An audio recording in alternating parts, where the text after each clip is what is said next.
No, né rimpianti né buon risultato, diciamo un'ottima prestazione. Dopo che col Padova avevamo avuto qualche problema, ci siamo invece ritrovati nei migliori dei modi contro un Crotone che stava bene sia nella testa che nelle gambe. I miei hanno fatto un'ottima partita. Bisogna sempre accettare quello che il campo ti consegna alla fine dei 96 minuti. Il pareggio è quello che ci ha detto il campo e quindi noi lo accettiamo. Poi se andiamo a valutare gli episodi, è vero, abbiamo avuto diversi episodi in più di loro, poi è anche vero che quel contropiede alla fine della partita ci ha fatto un po' tremare.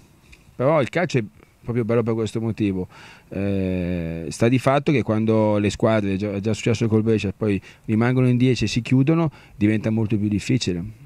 Io sono abituato a guardare le prestazioni. In queste ultime 3 partite ci sono state 2 belle gare e quella in mezzo meno bella, meno entusiasmante, cioè non da Sassuolo, almeno per quello che ci riguarda, quindi quello di quest'anno. Le 2 estreme sono state 2 buone prestazioni, diverse, giocate in maniera diversa ma con lo stesso spirito, quindi questo è una cosa che ci deve interessare in questo momento. Temo la loro voglia di riscatto.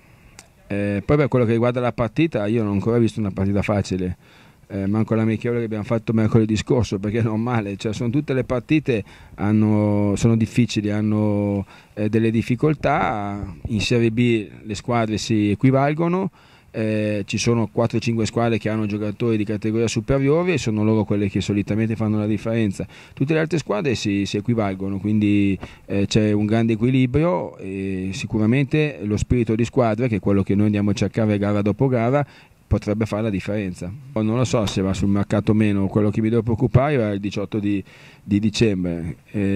Siamo in pochi, molto pochi, abbiamo fatto tutto il campionato in pochi, per ovvi motivi che non stiamo qua ancora a ricordare, perché sfioreremmo la nausea, e quindi mi devo proprio concentrare su quello sugli giocatori a disposizione in questi 15 giorni, in queste 2 partite.